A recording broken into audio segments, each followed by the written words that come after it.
बिस्मिल्लाहिर्रहमानिर्रहीम। अस्सलाम वालेकुम my dear students, welcome to Aspire group of colleges online classes. मैं हूं आपका physics teacher Fawad Tahir कैकाउस।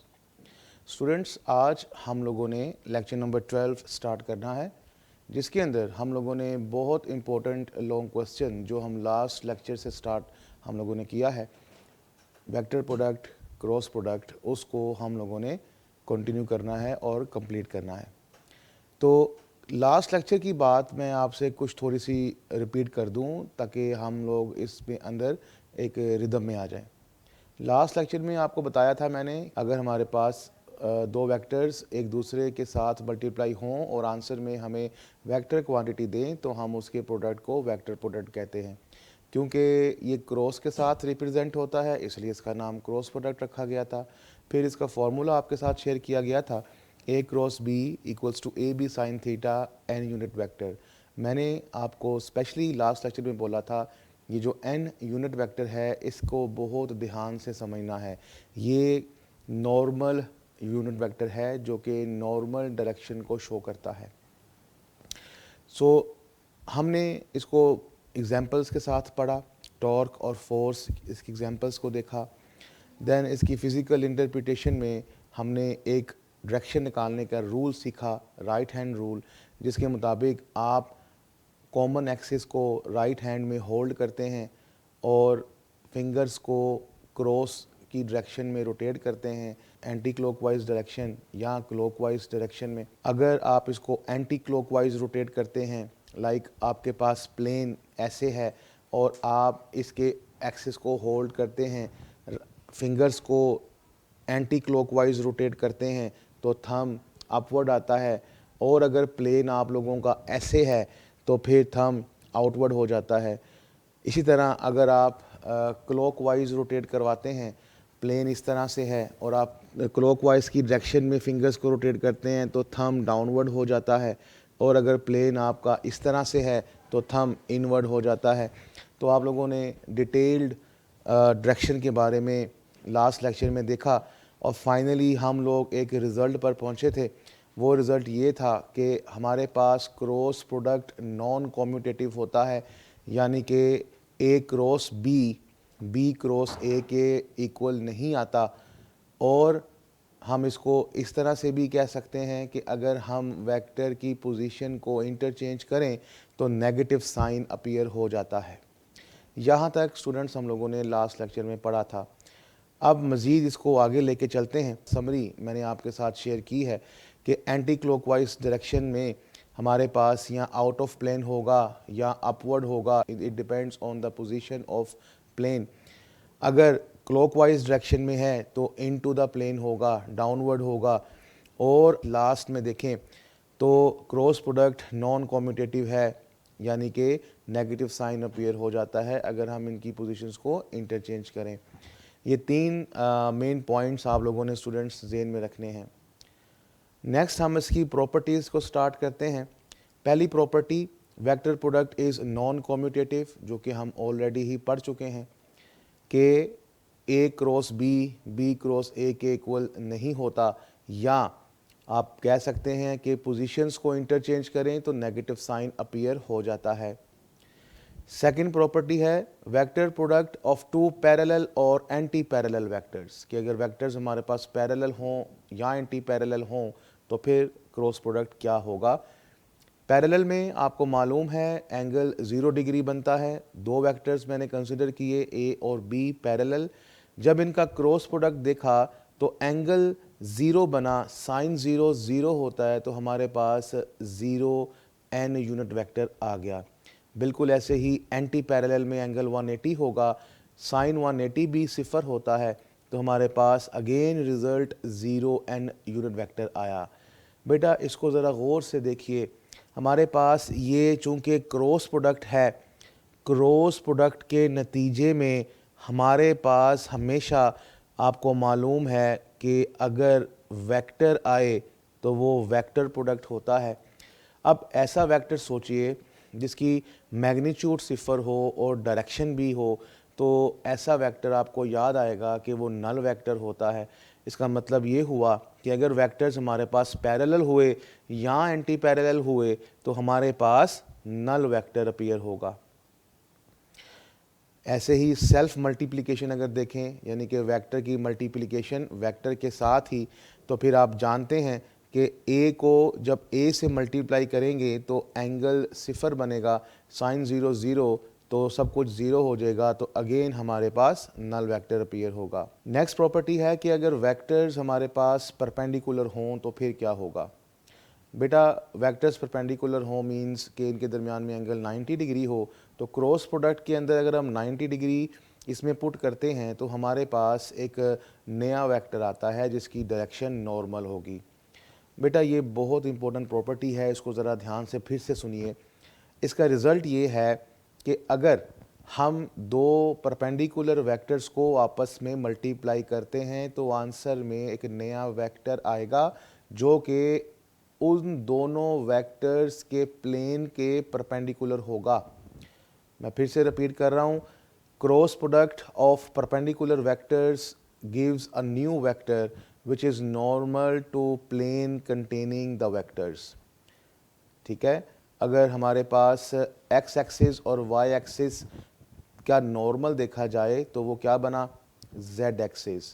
It means कि अगर हमारे पास कोई वेक्टर एक्स वाई प्लेन में है तो नया वेक्टर जो है वो जेड एक्सिस के अलोंग होगा। बिल्कुल ऐसे ही अगर हमारे पास कोई वेक्टर एक्स जेड प्लेन में है तो नया वेक्टर हमारे पास वाई के अलोंग होगा, और ऐसे ही अगर हमारे पास कोई वेक्टर वाई जेड प्लेन में है तो नया आने वाला वेक्टर जो है वो एक्स की डायरेक्शन में होगा। तो ये मेरा बेटा, इसको बड़े ही ध्यान से आप लोगों ने सुना और इसको समझना है, बार बार इसको देखिए, बार बार सुनिए और समझिए।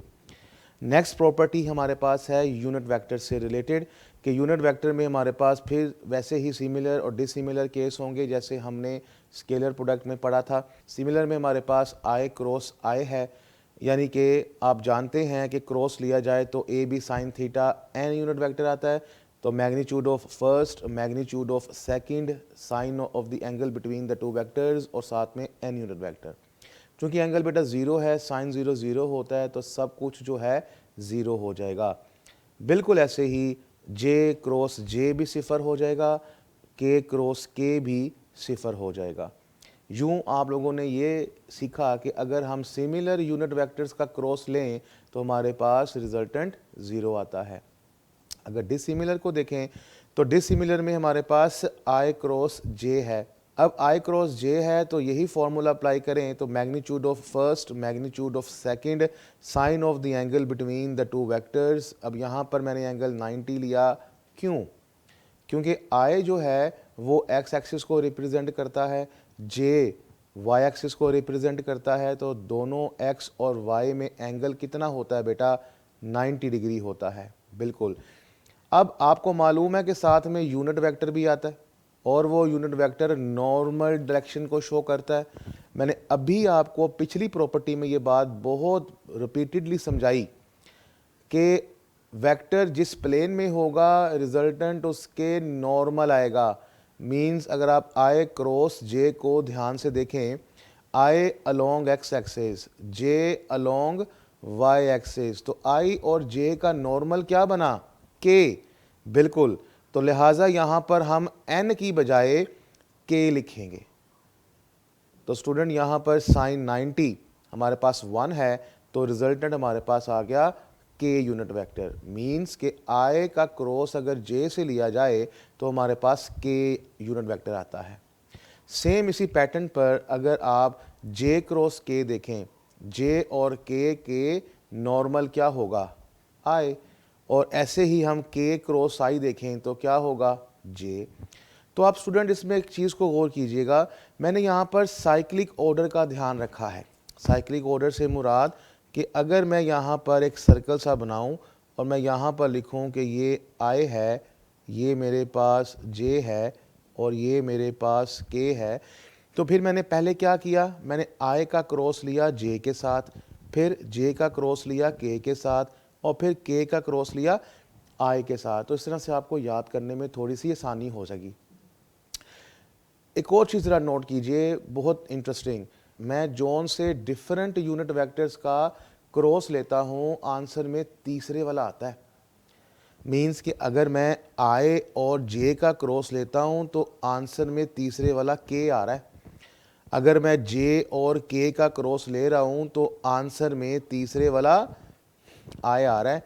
अगर मैं के और आई का क्रॉस ले रहा हूँ तो आंसर में तीसरे वाला जे आ रहा है। तो इट मीन्स कि आपके लिए बड़ी आसानी है कि अगर आप डिफरेंट यूनिट वेक्टर्स देखें तो आंसर में तीसरे वाला लिख दें। लेकिन स्टूडेंट एक प्रॉब्लम है यहाँ पे, एक मसला है। मसला ये है कि आप जानते हैं कि A cross B equals to minus B cross A, यानी कि इनकी जगह चेंज करने से माइनस आ जाता है। मीन्स कि अगर मैं आई क्रॉस जे की जगह जे क्रॉस आई लिख दूं तो फिर मेरे पास के नहीं माइनस के आएगा।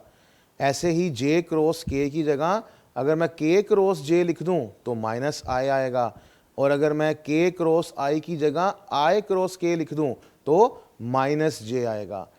लेकिन इसमें भी देखिए वही सिनेरियो है, वही सीन है कि जोन से दो डिफरेंट हैं, आंसर में तीसरे वाला है। अच्छा, अब प्लस कब आएगा माइनस कब आएगा, ये आपको मज़ीद तंग करेगा। देखिए स्टूडेंट, अगर तो ये साइक्लिक ऑर्डर में है, जैसे अल्फ़ाबेट्स में आई जे के तरतीब से आते हैं, तो अगर ये तरतीब से आए तो प्लस में आएगा, और अगर ये तरतीब से ना आए तो ये माइनस में आएगा। जैसे आई जे का के, जे और के का आई, के और आई का जे। लेकिन अगर मैं रिवर्स कर दूं, आई जे की बजाय जे आई कर दूं, अब ये ऑर्डर में तो नहीं है, तो फिर डेफिनेटली आप इसको माइनस के लिखेंगे। बिल्कुल ऐसे ही रिमेनिंग भी, इसकी प्रैक्टिस कीजिएगा, इंशाल्लाह आपको याद हो जाएगा।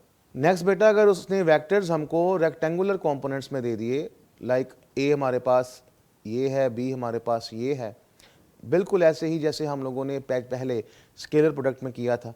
अब अगर मैं ए क्रॉस बी इनका कंसिडर करता हूँ तो ए की जगह ए लिखूंगा, क्रॉस लगाकर बी की जगह बी लिखूंगा। वैसे ही मैं फर्स्ट टर्म को पकड़ूंगा और सेकंड ब्रैकेट की तमाम टर्म्स के साथ मल्टीप्लाई कर दूंगा। जैसे ए एक्स को मैंने बी एक्स से किया तो आया ए एक्स बी एक्स, और याद करिएगा दोबारा से वही पॉइंट, जिस तरह से डॉट दो वेक्टर्स का था वैसे ही क्रॉस भी दो वेक्टर्स का है। तो क्रॉस मैंने आई और आई में लिखा, फिर मैंने इसको y से किया, फिर मैंने इसको z के साथ किया, और सेम वही पैटर्न। अगर आपने लास्ट लेक्चर मेरा स्केलर प्रोडक्ट का सुना था तो उसमें मैंने आपको एक बात समझाई थी कि जोन से दो कंपोनेंट्स आपस में मल्टीप्लाई होंगे, उसी के कोरस्पॉन्डिंग वाले यूनिट वेक्टर्स आने हैं। तो देख लीजिए यहाँ पे वही हो रहा है। अब मैं y को सबसे मल्टीप्लाई करता हूँ, मैंने x के साथ किया, मैंने y के साथ किया, मैंने z के साथ किया। फिर अब मैं ए जेड को सबके साथ मल्टीप्लाई करता हूँ, मैंने y के साथ किया, मैंने z के साथ किया। तो मैंने जोन से कंपोनेंट्स लिखे, उसी के कोरस्पॉन्डिंग यूनिट वेक्टर्स भी लिखे। अब प्रॉपर्टी को अप्लाई करते हैं। जैसे सिमिलर का क्रॉस आप जान चुके हैं, ज़ीरो है। आई क्रॉस जे के है तो जे क्रॉस आई माइनस के है। जे क्रॉस के आई है तो के क्रॉस जे माइनस आई है। के क्रॉस आई जे है तो आई क्रॉस के माइनस जे है। ये जो हमारे पास पैरामीटर्स हैं, इनको हम इसके अंदर अप्लाई कर देंगे। आप बिल्कुल सही समझ रहे हैं। जहाँ जहाँ पर आई क्रॉस आई है, सिमिलर लिखे हैं, वहाँ तो आप इनको कर दें सिफर। बाकी इनके हिसाब से जो यहाँ पर पूरा उतर रहा है उसको पुट कर दें। तो मैंने इनको अप्लाई कर दिया और मेरे पास जो क्रॉस प्रोडक्ट है वो ये निकल आया। तो अब जब मैं बेटा इसको आगे सॉल्व करता हूँ, सिंप्लीफाई किया, तो मेरे पास ये इक्वेशन आ गई। अब मैं यहाँ पर इसको मैंने थोड़ा सा रीअरेंज करके लिखा। अब यहाँ पर मैं क्या कर रहा हूँ, ज़रा गौर से देखिएगा। मेरे पास एक्चुअली यहाँ पर दो टर्म्स आई की हैं, दो टर्म्स जे की हैं, दो टर्म्स के की हैं। मैंने इन दो टर्म्स आई वाली में से आई को कॉमन लिया, मैंने आई को कॉमन लिया और प्लस वाली टर्म पहले लिखी, माइनस वाली टर्म बाद में लिखी। सिंप्लीफाई कर रहा हूँ और कुछ नहीं। फिर मैंने इन दो टर्म्स में से जे को कॉमन लिया, वैसे ही प्लस वाली टर्म पहले लिखी, माइनस वाली टर्म बाद में लिखी, और लास्ट टू टर्म्स में से मैंने के कॉमन लिया, तो वैसे ही मैंने प्लस वाली टर्म पहले लिखी, माइनस वाली टर्म बाद में लिखी। तो बेटा मेरे पास ए क्रॉस बी जो है ये बनता है। अब ये एक बहुत बड़ी वैल्यू है, हमारे लिए याद करना आसान नहीं है, तो इसको याद रखने के लिए हम मैथमेटिक्स की हेल्प लेते हैं। मैथमेटिक्स कहता है कि आप इस क्रॉस प्रोडक्ट को एक 3/3 ऑर्डर के डिटर्मिनेंट की फॉर्म में लिख सकते हैं। 3/3 ऑर्डर मीन्स के 3 रोज़ होते हैं, 3 कॉलम्स होते हैं। तो बेटा हम इस रिज़ल्ट को डिटर्मिनेंट की सूरत में इस तरह से लिख सकते हैं। आप देख रहे हैं कि हमारे पास 3/3 ऑर्डर का एक डिटर्मिनेंट है, इसमें 3 रोज़ हैं, 3 कॉलम्स हैं। तो इसमें फर्स्ट रो में आप यूनिट वेक्टर्स लिखेंगे आई, जे एंड के। सेकंड रो में जो वेक्टर पहले लिखा होगा, यहाँ पर पहले ए लिखा है तो मैंने ए के कंपोनेंट्स लिख दिए, आई के नीचे आई वाला, जे के नीचे जे वाला और के नीचे के वाला। बिल्कुल ऐसे ही थर्ड रो में मैंने बी के कंपोनेंट्स लिख दिए। अब बेटा प्रॉब्लम ये है कि आप सोचेंगे कि ऐसे कैसे आ सकता है, तो आइए इस चीज़ को भी क्लियर कर लेते हैं, क्या वाकई में हम इसको ऐसे लिख सकते भी हैं कि नहीं। मैंने इसको एक्सपेंड करना शुरू कर दिया। अब बेटा जब इसको एक्सपेंड करते हैं तो डिटर्मिनेंट को एक्सपेंड करने के डिफरेंट तरीके हैं। आप देख रहे हैं इसके अंदर 9 इसके एलिमेंट्स मौजूद हैं। आप डिटर्मिनेंट को किसी भी पॉइंट से, किसी भी जगह से एक्सपेंड कर सकते हैं। मैंने इसको यहाँ फर्स्ट रो और फर्स्ट कॉलम का जो एलिमेंट है आई, यहाँ से एक्सपेंड करना शुरू किया। तो जब मैंने यहाँ पर एक्सपेंड करूँगा तो मैं इस चीज़ का ध्यान रखूँगा कि जहाँ से मैं इसको एक्सपेंड करूँगा वो वाली रो और वो वाला कॉलम आप लोगों ने स्किप कर देना है। मैं फिर रिपीट कर रहा हूँ, जहाँ से आप इसको एक्सपेंड करना चाहते हैं वो वाली रो और वो वाला कॉलम आप इसको स्किप कर देंगे, बाकी जो रह जाएगा उसको डिटर्मिनेंट की फॉर्म में लिख लेंगे इस तरह से। ठीक है मेरा बेटा। अब नेक्स्ट जब हम इसको एक्सपेंड करना शुरू करेंगे तो साथ वाले जो हमारे पास सेकंड एलिमेंट है फर्स्ट रो में, वहाँ शिफ्ट हो जाएंगे।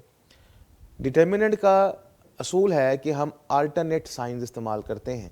तो अगर आई से स्टार्ट करेंगे वो प्लस का होगा, जे से स्टार्ट करेंगे तो वो माइनस का होगा, ऐसे ही नेक्स्ट हम जब जाएंगे तो वो प्लस का हो जाएगा। तो मैंने आपसे कहा कि जहाँ से एक्सपेंड करना है वो वाली रो और वो वाला कॉलम स्किप कर देना है, बाकी डिटर्मिनेंट की फॉर्म में लिख लेना है। तो वो मैंने इस तरह से लिख दिया। माइनस साइन का मत भूलिएगा, अल्टरनेट साइंस लिखने हैं। देन मैंने थर्ड के पे जंप किया, उसकी रो कॉलम को स्किप किया, बाकी को मैंने डिटर्मिनेंट की फॉर्म में लिख दिया। अब मेरा बेटा इन डिटर्मिनेंट को हमने एक्सपेंड करना है और बहुत सिंपल है, आपने मैट्रिक क्लासेस में सीखा भी होगा। इसमें बेटा हम लोग क्रॉस मल्टीप्लिकेशन करते हैं। हम यहाँ पर ए वाई को बी जेड से मल्टीप्लाई करेंगे, ए जेड को बी वाई से मल्टीप्लाई करेंगे और बीच में माइनस साइन लगा देंगे इस तरह से।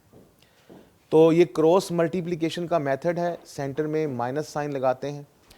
ऐसे ही हम जब जे की तरफ जंप करेंगे, ए एक्स बी जेड से मल्टीप्लाई होगा, ए जेड बी एक्स से मल्टीप्लाई होगा और बीच में माइनस साइन आ जाएगा। ऐसे ही ए एक्स बी वाई से, ए वाई बी एक्स से और बीच में माइनस साइन अपीयर हो जाएगा। अब बेटा इसको मैंने थोड़ा सा रीअरेंज करके लिखा, आई को मैंने ज़रा लेफ़्ट से उठाकर मैंने राइट साइड पे लिख दिया। अब ज़रा इस वाले फैक्टर में ज़रा गौर कीजिएगा, मैं इस वाले फैक्टर में से माइनस कॉमन ले रहा हूँ। जब माइनस कॉमन लूँगा तो वो माइनस बाहर आ जाएगा और ब्रैकेट के अंदर जो माइनस वाला फैक्टर था वो प्लस हो जाएगा और प्लस वाला माइनस हो जाएगा। आप देख रहे हैं कि जो चीज़ मैंने हाईलाइट की हुई है इसके अंदर ए एक्स बी जेड पहले है, अब वो माइनस लेने के बाद में चला गया और ए जेड बी एक्स बाद में था, वो माइनस कॉमन लेने से प्लस हो गया तो वो मैंने पहले लिख दिया। और थर्ड फैक्टर को मैंने अगेन थोड़ा सा के को चेंज करके लिख दिया। अब जब बेटा इसको मैं ब्रैकेट ओपन करूंगा तो मेरे पास ये सिंप्लीफाइड फॉर्म में आ जाएगा। तो आप देख रहे हैं ये बिल्कुल वही रिज़ल्ट है जिसको हमने पीछे कहा था कि हम इस चीज़ को डिटर्मिनेंट की फॉर्म में लिख सकते हैं। तो यहाँ से आपको प्रूफ मिल गया कि हम मैथमेटिक्स की मदद ले सकते हैं और इस ए क्रॉस बी को डिटर्मिनेंट की फॉर्म में लिखा जा सकता है। तो हम जब भी इसको न्यूमेरिकली सॉल्व करेंगे मेरा बेटा, तो हम ए क्रॉस बी इतनी लंबी चौड़ी इक्वेशन नहीं लेंगे, हम हमेशा ए क्रॉस बी के लिए डिटर्मिनेंट का इस्तेमाल करेंगे और जिस तरह से मैंने आपको एक्सपेंड करके दिखाया बिल्कुल ऐसे ही आप एक्सपेंड किया करेंगे। इसकी हम इंशाल्लाह प्रैक्टिस भी करेंगे। नेक्स्ट और लास्ट प्रॉपर्टी है हमारे पास बेटा कि अगर हमारे पास एक पैरेललोग्राम हो और उसकी दो एडजेसेंट साइड्स वेक्टर्स को रिप्रेजेंट करें, तो फिर ए क्रॉस बी का मैग्नीट्यूड जो है वो पैरेललोग्राम का एरिया रिप्रेजेंट करता है। यानी कि मैंने इस तरह से एक पैरेललोग्राम आपके सामने कंसीडर किया ओ पी क्यू आर। इसमें जो दो एडजेसेंट साइड्स हैं O P and O R, adjacent side means जो एक ही कोने से निकलें, जो एक दूसरे के साथ साथ हों। O P and O R मैंने वेक्टर्स कंसिडर किए ए एंड बी। तो फिर अगर मैं यहाँ ए क्रॉस बी का मैग्नीट्यूड लूँ तो वो मुझे सारी पैरेललोग्राम का जो ये एरिया है वो रिप्रेजेंट करेगी। तो ये कैसे हो सकता है, आइए इसको भी देखते हैं। मैंने वही पैरेललोग्राम कंसिडर किया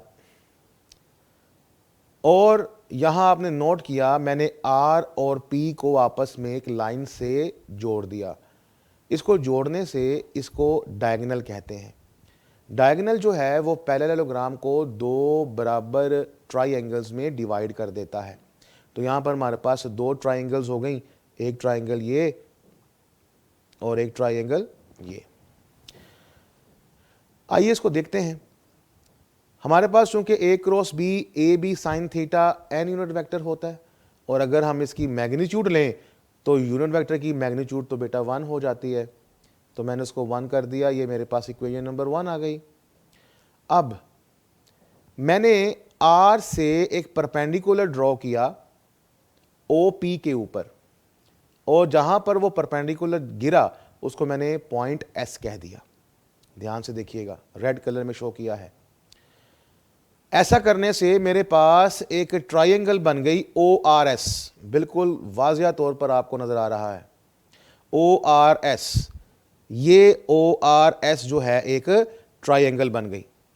इस ट्रायंगल पे अगर मैं साइन थीटा अप्लाई करूं तो परपेंडिकुलर ओवर हाइपोटेन्यूज होगा, perpendicular R S hypotenuse O R. जब मैं इनकी वैल्यूज को इंटरचेंज करता हूं तो sine theta O R is equals to R S. और आप क्लियरली डायग्राम से देख सकते हैं कि हमारे पास ओ आर जो है वो मैग्नीट्यूड ऑफ वेक्टर बी है, यानी कि बी के बराबर है। तो इस तरह से बी साइन थीटा हमारे पास आर एस के इक्वल निकल आया। बेटा ये जो बी साइन थीटा की वैल्यू है इसको हम इक्वेशन नंबर 1 में पुट करते हैं तो ए क्रॉस बी जो है हमारे पास निकल आएगा O P into R S. आप परेशान होंगे ये ओ पी कहाँ से आ गया। बेटा ज़रा डायग्राम को गौर से देखें और इक्वेशन नंबर 1 को देखें। इक्वेशन नंबर 1 में जो ए है ये हमारे पास डायग्राम के अंदर ओ पी के बराबर है। जी हाँ, इसलिए मैंने ए की जगह ओ पी लिख दिया और बी साइन थीटा की जगह मैंने आर एस लिख दिया। अब नेक्स्ट बेटा मैंने इसको 2 से मल्टीप्लाई और डिवाइड कर दिया। ओ पी को ज़रा गौर से देखें, ओ पी हमारे पास बेस है एक ट्राइंगल की। कौन सी ट्राइंगल, ये जो ओ आर पी ट्राइंगल बन रही है जिसको मैंने कहा था कि ये पहली ट्राइंगल है ये वाली। और आर एस को देखें, ये इसी ट्राइंगल की हाइट है, ऐसा ही है। तो बेटा हमारे पास ये जो हाफ बेस इंटू हाइट है ये एक ट्राइंगल का एरिया बताती है, इसलिए मैं इसको area of triangle O P R कह देता हूं। ठीक है, half base into height is equal to the area of triangle. लिहाजा ये जो मेरे पास एरिया है अब आप जान चुके हैं कि इसके बराबर है। अब मेरा बेटा ज़रा गौर कीजिएगा, हमारे पास दो ट्राइंगल्स हैं, एक ये और दूसरी ये। अब यहाँ पर हमारे पास ये मल्टीप्लाई बाय 2 हो रहा है, इट मीन्स कि ये area of triangle O P R plus area of triangle P Q R का सम है। अब दोनों ट्राइंगल्स एक जैसी हैं क्योंकि डायगोनल ने पैरेललोग्राम को दो बराबर हिस्सों में डिवाइड किया था, तो हम इसको ऐसे कह सकते हैं। तो अगर आप बेटा इन दोनों को ऐड करें, area of triangle O P R and area of triangle P Q R, तो इन दोनों को मिलाने से क्या हमारे पास एक कंप्लीट पैरेललोग्राम नहीं बन गई? हाँ जी, तो बेटा हमारे पास ये एरिया ऑफ पैरेललोग्राम है। तो आपने क्लियरली देखा कि अगर हम एक रोस बी का मैग्नीट्यूड लेते हैं तो वो मैग्नीट्यूड एरिया ऑफ पैरेललोग्राम को रिप्रेजेंट करता है। तो ये एक छोटा सा प्रूफ आपके लिए है ताकि आपको पता लग जाए कि वाकई में इसका मैग्नीट्यूड लिया जाए तो वो एरिया ऑफ अ पैरेललोग्राम बनता है। बेटा हमारा ये आर्टिकल क्रॉस प्रोडक्ट, जिसको हम लोग वेक्टर प्रोडक्ट के नाम से जानते हैं, आज ख़त्म हुआ। लास्ट लेक्चर और इस लेक्चर को जो आज हम लोगों ने पढ़ा बहुत ही अच्छे तरीके से पढ़िए। बहुत इम्पोर्टेंट आर्टिकल है, मुश्किल भी है थोड़ा सा, लेकिन प्रैक्टिस करेंगे तो आसान हो जाएगा। इसको अच्छे तरीके से पढ़िए क्योंकि अब हम नेक्स्ट लेक्चर में इसके थोड़ा सा रिव्यू देखेंगे और एक दो एग्जांपल्स देखेंगे। तब तक अपने टीचर को इजाज़त दीजिए। अल्लाह हाफिज़।